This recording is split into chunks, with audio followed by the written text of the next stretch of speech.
Yokai Watch was one of the first pieces of anime media I became obsessed with as a little kid, but despite that, I never actually played the third game. Actually, I didn't even know about the third game until years after its release when it was being sold for over $500. But we're not here to talk about the sad decline of physical video games. We're here to see if it's possible to beat Yokai Watch 3 with only Jibanyan clones. So, let's get into the rules. Firstly, I can only use Jibanyan clones. After all, that is the title of the video. And other than that, because Yokai Watch 3 has a lot, and I mean a lot of these little guys, I'm allowing myself to recruit more than one per chapter. But I at least need to get one every new chapter. Now, one more thing before we start. If you do end up liking this video, a like and subscribe are always appreciated, especially if you want to see more anime game content like this. So with these rules stated and my shameless plug over with, let's go collect some deceased cats. But first, I need to name our protagonists, because in this game you play as both, so to keep the tradition alive, they both get funny Yakuza names. And after we cut to Ichiban's perspective, because he's moving to America in this game. Or should I say he's moving to BBQ, because the localizers for Yokai Watch went full jelly donuts on this game. Anyway, during the move, Ichiban's mother loses her glasses, and it's our job to find them. Luckily, they're just conveniently placed on this fire hydrant for some reason.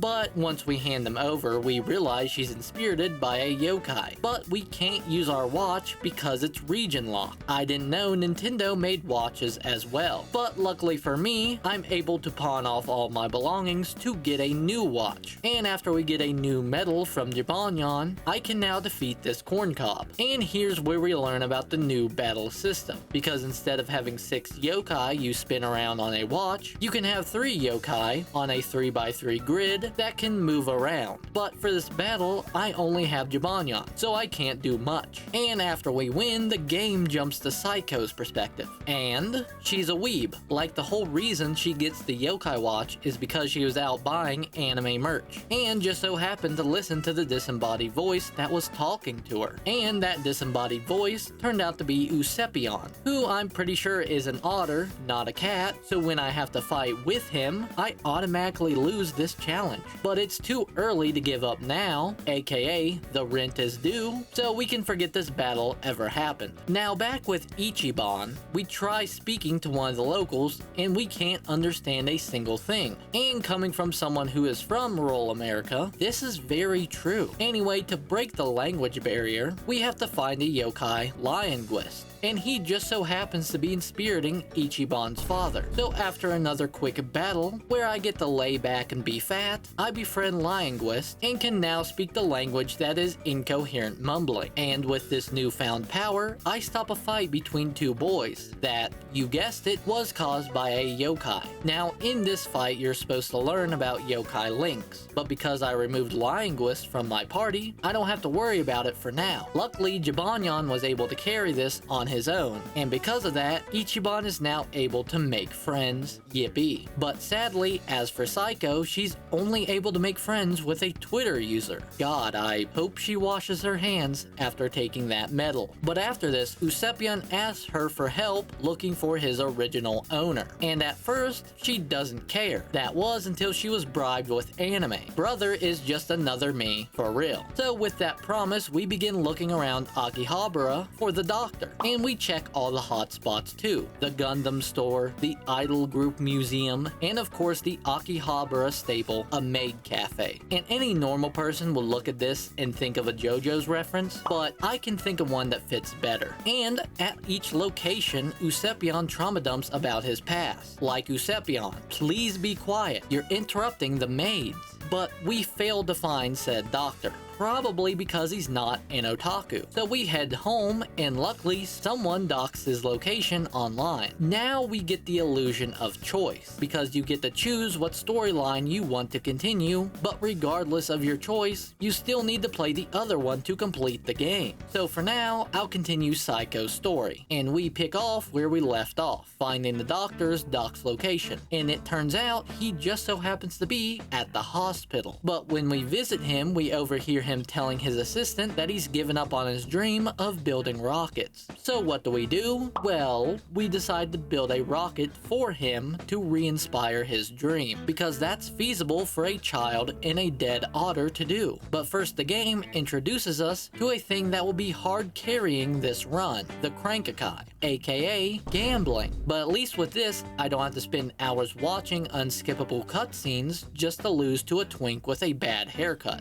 Sorry, I'm still traumatized by it. Anyway, with our first gamble, we can introduce Puppynyan to Psycho's team. And now with him, we can finally head to the museum to figure out how to build a rocket. And here we end up getting our first copy of Fancy That, a magazine that progresses the story. But enough about that for now, because we have to talk to the one yokai that knows how to build a rocket, the Diarrhea Bear. And not only does he know how to build a rocket, but he conveniently has all the parts to it just in this box. Nice. So the only thing that I have to do is go around and help certain yokai so they can return the favor. And first up is Blazion, who we need to fight, and thankfully, due to the invention that is pot stickers, we get through this fight and Blazion agrees to help us. Now because I can't continue Psycho's story, I need to play Ichi's. So heading back over to BBQ, our first mission is to consume red 40 with an added touch of yellow 5 and blue 1. True American cuisine. Then after my Meowth blasts off again, he ends up finding a new crankakai in BBQ. So with that, we can welcome Jibanyan F to the team. And after this, we get Yokai Watch's iconic do 3 side quests to unlock more of the story. And it's been a while since I played the first 2 games, but I swear that Yokai Watch 3 added so many more of these mandatory quests. Anyway, the side quests for now involve me getting a pizza for a cop. And listen, buddy, there's only one fat ass cop I take orders from, okay? But in order to continue the challenge, I get a slab of bacon pissed off so that the pizza can crisp up. Don't ask me for the logic behind that. As for the other 2 quests, I just learned the useful skills of fishing and lockpicking. So, as for the main story, we hear a rumor about loud clanking sounds coming from around the town. And each time we investigate a new spot where the clanking happened, we find a new piece of rubbish from the junkyard. And when we investigate said junkyard, we get our first boss battle of the game. Now remember how I said you can move your yokai around on the grid? Well, you'll need to do that so you can avoid certain enemy attacks. Because during my first attempt at this boss, I was too busy charging up Jibanyan's ultimate that I ended up causing both of my nyans to get hit by Junkalanch. And because of this, Jibanyan ended up falling right after. Then Jibanyan F fell because I wasn't aware that his ultimate blows him up. Like actually, not even joking this time. So on a rerun, I made sure to get out of the way of its attacks. And after a while of wailing on him, his scrap armor gets destroyed and a scrap blaster will appear on the field for you to get. And if you do get it, you'll be able to do a nice chunk of damage to it. Repeat this a couple more times and boom, the junk monster is defeated. And after the battle, you'll learn that Buck, a character I have just mentioned now, can also see yokai. But we'll have to wait until after Psycho's chapter to explore that development. And speaking about Psycho, I decided to let her get another nyan to help her out because Puppynyan ain't doing nothing without pot stickers. So say hello to Chimpanyan. And maybe it was a good thing I got a second cat because Snippety Cricket was pretty annoying due to his ability to attack twice. But other than that, he didn't put up much of a fight whatsoever. And speaking about not putting up much of a fight, the numbskulls also really don't do much either. Anyway, for the final favor, all I need to do is deliver some ice cream to Blizzaria. And after that, we can finally build the rocket. And after some quick button mashing and the power of friendship, the rocket manages to blast off. And our plan ends up working because if Dr. Healy realizes that if a child can build a rocket, then probably so can he. And with that, everything ends well, is what I would have said, but Psycho's plot still has another 3 chapters to go. But at least she gets Wonder Nyan, so that's another yippee. And starting in chapter 2, 2, Saiko starts a detective business, and her first mystery is to solve the Japanese economic crisis because she can't afford a detective's outfit. But that mystery gets put on hold because she decides to rage bait Gargaros instead. Luckily, this is the only time I come across Terror Time in this game because, well, as someone who plays video games for pennies on the internet, I'm not really good at them. Anyway, after escaping, we run into Mr. Goodsight, who says he'll upgrade our watch for us back at his shop. And on the way there, I run into this drunken eggplant yokai. It has nothing to do with this challenge at all, nor will it be relevant ever again, but I like it, that's all. Then once we reach the watch shop, Mr. Goodsight asked us to check up on the owner of the apartment complex. And when we do, we find out that he's being inspirited by Waper, so we have to battle her. And other than Jibanyan going down, nothing really happens.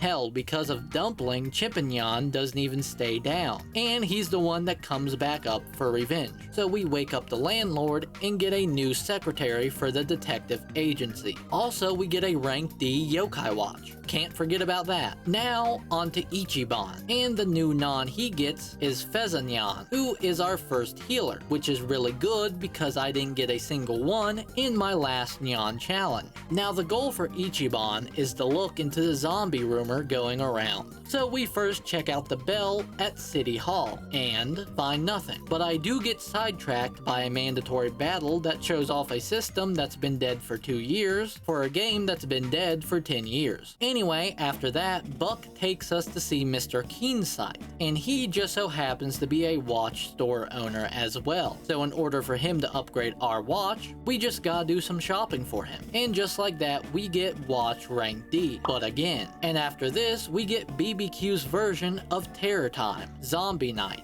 where I have to break into a local business just to ring a bell to beat it. So the mystery of the zombies is solved, right? No, because another rumor about zombies in the supermarket late at night pops up. So me and Buck have to go look into that now. And at first it looks like it might just be a false rumor, because all we find are just big green diarrhea piles. And given that this is an American supermarket, that's nothing out of the ordinary. But what is are the actual zombies. And after continuously getting rage baited to go get groceries by this creep in a bunny outfit, we finally get the keys to the back room. And here we get into yet another boss fight with the super manager. Now, in the same vein as the first boss fight, the super manager will have ultimates that can be avoided by moving your yokai around on the board. Other than that, he'll have a move where he'll summon either zombies, slabs of meat, or an old granny that gives you healing items. Thank you, old granny. Anyway, the zombies just act as zombies and help attack, and as for the meat, the super manager will use it as a weapon to attack if you don't destroy it in time. But other than that, he has nothing. And as for my team, well, thanks to Fezanyan, my party was always at full health. And another reason as to why that was because of Robanyan F. Because even though I couldn't use his ultimate, Buddy was a tank,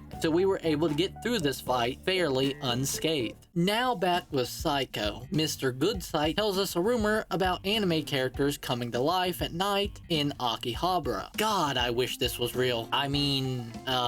Anyway, we get there, and anime characters are coming to life. And as we chase the suspected culprit, Saiko gets to live out various dreams of hers, like working in a maid cafe. I feel like that'd be a pretty bad dream, actually. But after we force feed poison to Usepion, we get to live out her next dream of becoming an idol. Actually, I think this dream might be worse. Then after that, we finally corner the culprit, but it turns out that the diaper man had nothing to do with this, and instead, it was this Megamind looking guy. So we get yet another boss fight. And Hoaxy Coaxy's gimmick is that he's able to make daydreams come true, but as long as you attack his daydreams by pinning them to be targeted, they'll become less powerful. So despite Saiko not having a healer, this boss wasn't difficult enough to warrant that. And as a reward for beating the god with the power of God and anime on his side, Mr. Goodsight lets us use his storage house as a detective agency. I don't know how the owner of a small watch shop can afford property in Akihabara, macabre, but I'm not going to question it. And remember how I said that Psycho doesn't have a healer? Well, Chapter 4 changed that, because now I have Sailor Nyan. And not only do I get her, but I'm forced into doing yet another quest to progress the story. But my reward for completing this quest is actually another Jibanyan clone, that being Originyan, a Nyan type yokai that you get to customize yourself.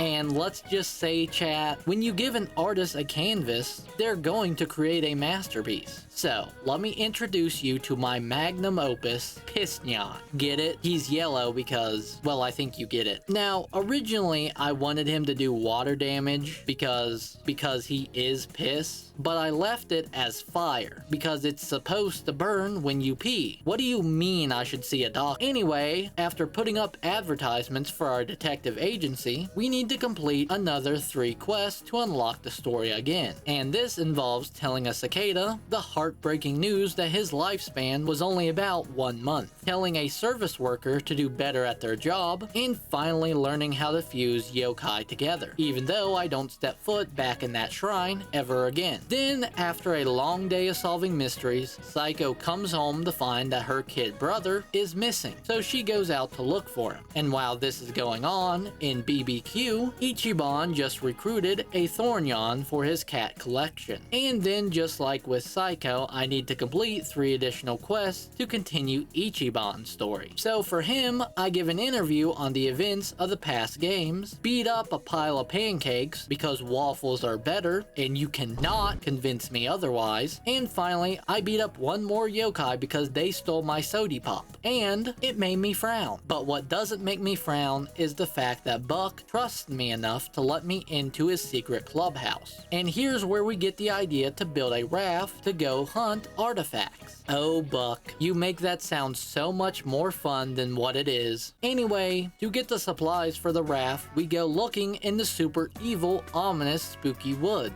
And in the super evil, ominous, spooky woods, we find a super evil, ominous, spooky guy that we need to avoid, but we don't. So now we have to battle him. And the Agent X battle starts out normal enough. He'll have ultimate moves that you have to avoid, so your cats don't get burnt to a crisp. But it's what happens after the battle that's a problem, because Agent X has a second face, and he also takes the time out of his day to wipe out Jibanyan. Not good. But luckily, to the left of my screen, a random shark guy gives me a new yokai watch, and a gun, because this is America. And with the new yokai watch blaster, I can take a medal from my reserve and blast the enemy for a short period of time. To be honest, I rarely ever use this feature, but other than wielding a gun for my side special, Agent X now has a new move, Exceptional Eye, where he'll target one of your yokai, and no matter where you move them on the board, they'll still be hit with his ultimate.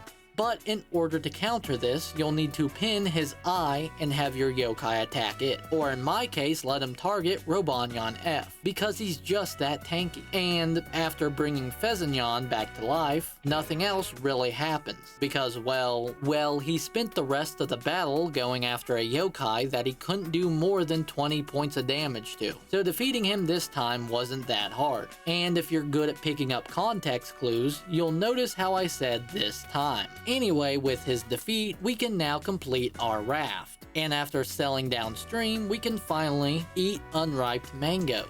That was our whole mission. Anyway, back to Psycho, we find out that her kid brother is being controlled by a yokai that just so happens to be leading a bunch of kids down into an empty cafe at night. I don't like the look of this. And then we meet the yokai firsthand, and yeah, I really don't like the look of this. Now, Slackerjack is more of a rage baiter than an actual boss fight, because he has a move called Dodging Diddy that shields him from attacks 6 times. And I swear, every time I went for Assaultimate, this bastard busted out that shield. Other than that, he has Puppeteer Polka, which he uses to move around your party. And finally, he has Canakill of Chaos to inspirit your whole party. And that one pisses me off the most, because trying to spin the thing on the bottom of the screen with a mouse is a pain in the ass. I mean, trying to spin the thing on the bottom of the screen with an official Nintendo stylus on my official 3DS isn't a pain in my ass.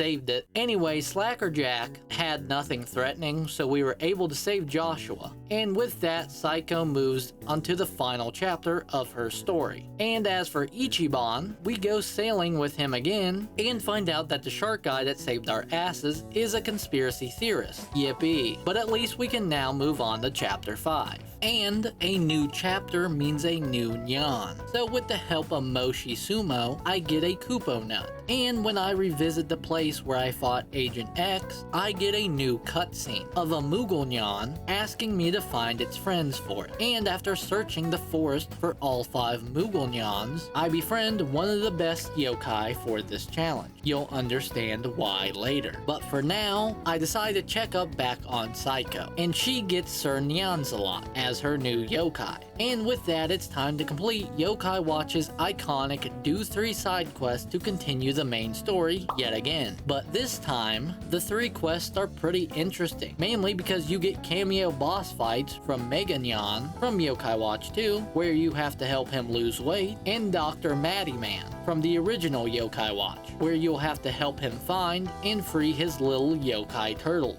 As for the final quest, Eddie's mother broke one of his toy mechs while cleaning, so you have to befriend 2 yokai to help you rebuild a new one. Really, the only challenge in this quest is fighting the 3 yokai to upgrade your watch to rank C, and even then, none of them pose a threat. Then when I switch back over to Ichiban, I also have to complete 3 more quests to continue his story. The first one I do is about looking for little green aliens that, spoiler alert, turn out to be Kappas visiting from Springdale. The next one is about crop circles that just turn out to be created by yokai whenever they play baseball at night. And finally, the one about the aliens abducting humans just turns out to be Mirapole transporting them from one spot to another. But after running around completing these quests, we hear that the UFO that recently crashed is on Mount Pistachio. But in order to get to it, we would need a raft that could theoretically be able to jump over rocks. But luckily this is a fictional game, so all we needed for it to work was a spring. And once inside Grumbler's Grotto, this parasocial guy asked us to choose between 2 superheroes. And surprisingly, this choice is actually important to this run, so I choose Little Charmer. And after the guy flexes his Little Charmer body pillow, we can finally explore the grotto. Is what I would have said, but Agent X is also here looking for us, so we have to avoid him the entire time while in the grotto. But it doesn't matter anyway, because we still have to fight him once we find the location of the UFO. And I would talk about this fight, but it's exactly the same as the one from the previous chapter. But this time, Lil Charmer sends him flying, and the UFO takes off right after. And with that, Ichiban's story is cleared, and it's time to finish Psycho's. And Psycho's story starts off with Eddie's mother returning the mech because he didn't want it, Mega Nyan failing his training regimen due to getting fatter, and as for Mr. Matty Man, his turtles fuse in the ocean, creating a big yokai kaiju. And you know the only thing that can take down a kaiju is a giant robot mech. So we have Mega Nyan turn the toy robot into one, and we get arguably the best boss fight in this game, mainly because I actually get to play it. But it's still really simple because all I need to do is shoot down its projectiles with my projectiles and punch it when it gets too close. So it wasn't difficult despite me being at low health for the entire fight because I'm bad at video games. Then with the battle over with, the turtles return to normal, Eddie's mother wants the toy mech back, and most importantly, we get a glow up edit of Hovernyan. And more importantly, the game will now pick up speed because chapter 6 combines both stories into one. But first, Nyanis II wants a new owner, and this little bastard is picky as all hell because I had to run around all of Japan just to help him find a new owner, and he rejects each and every one and chooses Jessica, the original girl that found him. Little buddy just wasted my time for nothing. And speaking about wasting my time, when I went to battle him to befriend him, I couldn't do anything because little buddy would spam Paradise the entire fight. So for now, I gave up on befriending him, and as a consolation prize, here's Jibanyan. I don't know why I said constellation prize, because this is the best Nyan I had throughout my entire playthrough. But I digress, because when both Ichiban and Psycho meet up with each other at Yopple Inc., the Yopple bot there gives us the ability to share our inventory with one another, meaning I can make the most broken combo in this game with Mugonyan and Jibanyan, because both of them can buff each other's spirits to do massive damage. So all the fights I had to do in Yopple HQ weren't really hard. Well, all except for one, because the game forces me to use a team of different yokai other than my own, so I break the rules of the challenge once again. But we only have like 4 more chapters after this, so let's just forget this even happened, okay? Now that we forgot, we can move on to where the Yopplebot short circuits and starts attacking things at random. Now this fight is interesting due to its gimmick of moving around the field, and to make it move you just need to stick a pin in whichever direction you want it to go. Then once you get it in the centermost back square, the robot shark that I'm just mentioning now will pull it underwater before throwing it back up, giving you a free window of attack. Now as for its unique ultimate, it has Destruction Disc, a move that randomly targets one square on the field, but it's not really that effective. And thanks to both Mugonyan's and Jibanyan's high magic stat, the Yopplebot doesn't stand a chance. And as a reward for our victory, Psycho can now wield a gun for her side special as well. Now chapter 7 was a bit of a long one. Well, long for me. For the first Nyan of this chapter, after getting the Wibwob from a QR code, I was able to battle and befriend Wobble Nyan. And just for funsies, I decided to go back to Springdale to get Rubius J. And while I was here, Psycho had to work in a maid cafe, which I don't think should be hiring children, but at least I got a maid outfit for Pisnyan, so he can be a maid as God intended. That God is me, by the way. Anyway, back at BBQ, I get my watch upgraded to rank B, and Ichiban has a dance party in a haunted house before Buck recommends that we break into someone's mansion because, and I quote,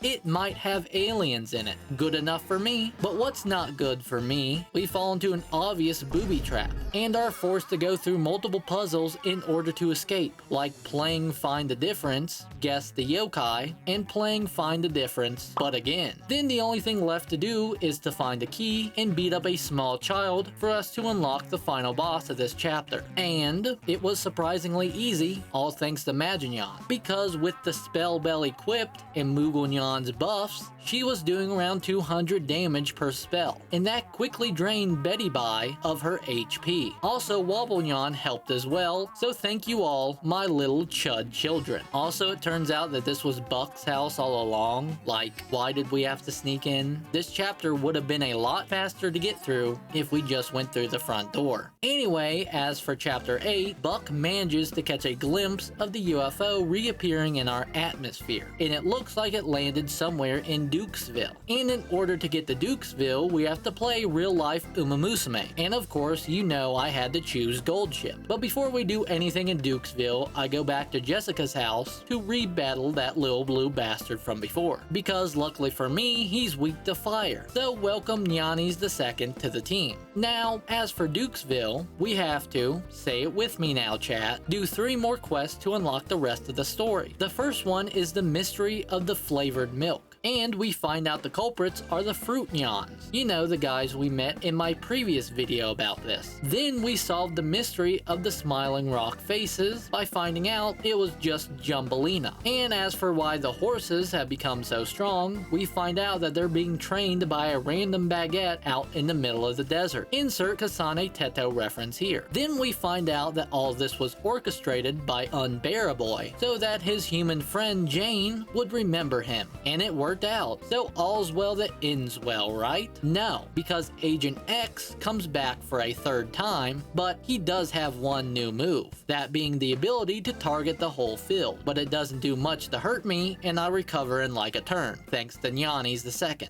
So after we beat him again, he gets picked up by said UFO, and we realize what's been going on. You see, the big bad mafia daddy, the Ghoul Father, hijacked a UFO to return to the yokai and human world, and it's our job now to protect both. But first, I need a new cat. So I decide it's time for a legendary Nyan, that being the last Nyanmarai. Because if anyone can save the world, it's going to be a cat that's such a weeb that it chose to go to Japan just to be a samurai. Now once in New Yokai City, we find that it's overrun with the Ghoul Daddy's goons. And not goons like you and me, but like actual goons. And throughout this chapter, I just have to beat up multiple waves of them. Like multiple waves of them. As well as I have to refight both Hoaxy Coaxy and the one that shall not be named. And I would talk about them if it wasn't for the fact that they're just copy and paste boss fights from before. But one boss that isn't copied and paste is Rongo Swirl. And one thing I really like about this fight is that over time, spaces on the board will become uninhabitable due to his ability to summon thunderstorms on them. He also has the ability to lower the resolution of my game because I get like 144p during his drum solo. But hey, at least Jibanyan seemed to love it. Anyway, with my secret legendary Nyan Maginyan, I was able to clean house with Rongo, and Komajira was able to get his club back, is what I would have said if it wasn't for the Ghoul Father starting his plans of world domination, or something, I don't know. Anyway, for the final Nyan of the game, I really wanted to get Chocobo Nyan, but when I got the item to start that mission, I guess the game glitched or something because I couldn't give the Chocobo the greens it wanted. So in its stead, here's a watermelon. You can thank me later. Now for the final chapter, you would think there would be some big, imposing challenge. And you would be somewhat correct because the final challenge is to gamble in hopes to land on the right floor. And then once you land on one of the right floors, you have to complete one of the mini games that have been prevalent throughout this game so far, like whitewater rafting and dancing in an idol group, as well as training an Uma, and the most deadly of them all, shopping in an American grocery store. Then once all those trials are completed, you can then face the Ghoul Father. Well, actually you have to fight Agent X for like the 4th time, but at least this time he skips the first phase for you. As for the Ghoul Father though, his 2 special moves are Gather the Family, which summons 3 of his henchmen to battle with him, but one of them has TNT floating around him, and as long as you target that one, the rest will blow up. But his worst move is definitely Ghoul Father's Awe, because not only does it inspirit your entire party, but it also removes their ability to move,